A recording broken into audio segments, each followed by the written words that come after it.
Got it. Recording in progress, Venbee. Yes. This is the moment. This is it. Keep it This is it. Keep it country. Keep it cool. Keep it Keep clean. it cool. Keep it cool. Right. I'm going to start with the obvious thing. Have you just spent the weekend at Longitude in Dublin? Yes, I was there, or we were there on Sunday, and I had a blast. We were first on main stage. We had so much fun. The crowd were mental. Then I got a tattoo. As you do. As I do, yeah. As you do at a festival, get a tattoo. Why not? At the festival itself. Yeah. Yeah. I presume it wasn't one that held you up from enjoying the festival for too long. No, this one here. Oh, cool. Yeah, nice one. That one.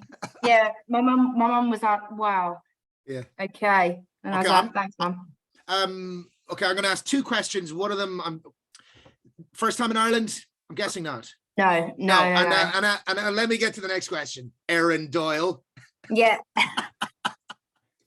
I have a little bit of Irish in me, so I spent a lot of my childhood in Northern Ireland. You can't have more than you must have more than a little bit if your name is pretty Erin much, Doyle. Yeah, my whole family are pretty much from Ireland. My dad was born and raised in Zimbabwe, but his parents are from Dublin. My partner's from Zimbabwe. Yeah, brilliant. I've never actually been there. Yeah. But and then my mum was raised in Ballinhench in Northern Ireland. Yeah.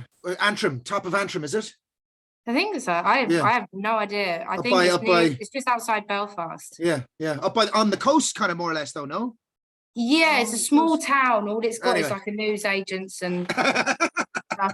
And then we're in Dramara and we drive out to Ballinhench. But so even though your dad was born in Zimbabwe, he's got the Doyle surname. So I mean. Yes, he's Irish blood. So his dad.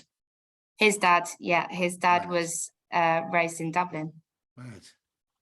Unbelievable. So they're all like Venbee, Chatham. She's a Chatham girl from Ken, and I'm like, yeah, she is, but this is what we can lean on. we're gonna claim a little bit of this. Yes. What? So Longitude was great fun, and you're fresh from a festival I think I've heard of before. Was it? It's got a name like Glaston, Glass something like that, is it? Yeah. I don't know if anyone's actually heard of that festival, to be honest. I don't even know where to start the story. I mean, like, you kind of went a bit viral on TikTok with Lowdown through COVID time. So how is the world still bizarre to you now? Like, is it still a whirlwind, all of what you're doing, or is this almost like I've manifested my dreams, man? They've all just What's the story? Wild. It's wild because a year and a half ago I was working 3 jobs trying to make ends meet. Do you know what I mean? So it's it's an adjustment. Yeah, big adjustment and a big change. But everything in my personal life and my home life has stayed the same. So it's just been a drastic change in work, essentially. Like my job's changed.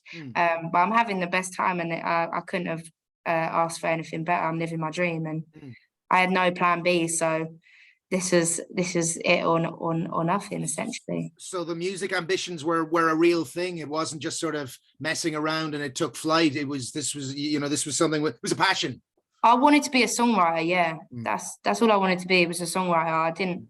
I didn't know that I would be an artist, but I'm loving it. I'm having really. Is that the surprise bit that you're out front? Yeah. Do you know what? I was just like, I thought like I'll write songs for other people, and then like that's my dream job and stuff. And now I'll get to do best of both worlds. So I'm very grateful and blessed. For sure. Let's talk. We're talking because there's a single with idols of yours, presumably Rudimental. I mean, there's a drum and bass flavor to all of your work, or a lot of your work? Pretty much everything on this project. It's and my music is heavily influenced by drum and bass. It's one of my favorite genres, and it's where I started, so it's always there. For sure. So working with Rudimental then, mental. And what? Yeah, I'd written Die Young before, and so I'd written the song, and we didn't know that Rudimental were going to be on it. And I'm speaking to my team, I was like, you know what? Who is going to make this so special? And I was like, let's send it to Rudimental. So I just slid in their DMs, and then they were like, yeah, we'll do it. And then they loved it, and then they did their spice on it, and now it's out. And I'm very grateful, and it's so weird that we're like, me and the boys are friends now. Like, never in a million years do you think I'd be like, oh yeah, I'm like really cool friends with them. Yeah, mental. My buds. My buds. Yeah. Um, Broskies. and what about the sort of the broad commercial success of Messy in Heaven? Mate, I don't even know how that one happened, to be honest. But I didn't think that song would be as big as it was. But it changed. It flipped my life upside down, left to sideways, like round and round. Like, it was mental. But I'm very grateful that song, you know, related to people, and that people liked it, and it was definitely a big moment for me, for sure. Shock.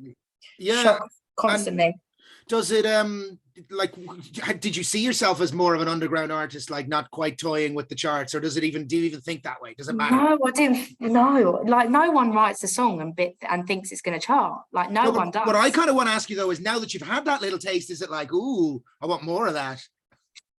I definitely think that there's a you know, a pressure and stuff to, you know, follow up and stuff. However, I tend not to think in that way, because I'm still like a very new artist. I'm very fresh in the game. Like, I've got a lot of work to do and a lot of people to prove myself to, essentially. So I'm willing to put the work in. So and right now I'm building, and I'm very grateful and proud to be in a position that I'm in, because this doesn't happen to hardly anyone. So, you know, it's a big opportunity. So I just got to keep writing songs and remember why I love writing songs, and hopefully it works out. If not, no one's safe in this game anymore, you know. So no, nothing's guaranteed at all. So I just got to work hard and hope for the best. But I love music and I love people, and that's that pretty much. Die Young, like, I suppose writing the song's one thing, and then you're like, oh, now I'm gonna have to talk to people about it in situations like this. Yes, yeah. And because all these songs are so personal to me. Because it was written at a dark moment, and it was, listen, I presume that's part of what music is for you and does for you, is, you know, there's a self-healing in it to some degree. Yes, for sure. Songwriting for me is my therapy. So I tend to talk about, you know, my darkest times and things that maybe are a little bit hard to talk about in normal conversations, and then when I get to interviews, I'm like, oh, okay, now I actually have to talk about it. But I feel like when I explain to people what my lyrics mean, and why I use these sort of terms and stuff and words in my songs, it makes sense to them. Do you know what I mean? And then they could be like, yo, I felt the same, or something like that. Yeah, and I think like the music that really lands is music that people relate to, and like clearly that's happening for you. And you know, almost if you question it too much, you might start to lose the magic potion. It's really just, I just tend to not overthink. And I just write how I feel, and try and, you know, I'm basically, when I write songs, I get rid of all my darkest, deepest demons that are in me, and I feel so much better afterwards, and it's like a clean slate for me every time I write a song. So it's basically just kind of coming to terms and turning something that was difficult at the time into something really beautiful, and something that people can love and treasure. Yeah, it's a track of two halves. Like, it starts cool and clean, but you know that there's a drop coming. And it comes, and it's nice. I want to, so thank you for the chats. I'm delighted to have to have the time with you today. I want to ask about how fresh you're looking at sounding, and I don't know, feeling after a weekend at Longitude. Do you keep it all country, or do you let yourself go, or can you? Like, if you've got a whole schedule of X, Y, and Z. I tell you what, I do sometimes let myself go, and I get a bit wild. But yesterday I was pretty well behaved. So and I presume you're not really, you're not exactly surrounded by your crew. You're kind of surrounded by, maybe, you know, record people that are looking after you and taking you around. So it's not quite the kind of let the hair down environment as such. It's literally just me and my band, that go everywhere together. So it's just me and the boys, and we have a great time. A couple of beers after a show, or sometimes we'll just do the show, and then we'll go back and everyone's exhausted, so they need to sleep. So it's, but Glastonbury, I stayed, and I I did get a bit wild to Glastonbury. But Longitude, I did my show, Yeah. had a few drinks, and then got a tattoo and went home. Standard. Standard. So how's the rest of the, just by way of finishing, what's the rest of your summer looking like? A lot of festivals are coming up. We've got Reading and Leeds, we've got NAS Festival, like Sundown, Splendor. And then we go to Australia for Listen Out Festival. And then hopefully we'll have a couple more singles come out and then a mixtape. Great. Well, hopefully we see you not only back in Ireland, but down in Cork, which is where we're chatting to you from today on Cork's Red FM. And, I would love to come. Yeah, anytime. We'll have the chats in person. Absolutely. Why not? Erin Doyle, Venbee, thank you so much. Thank you so much for having me.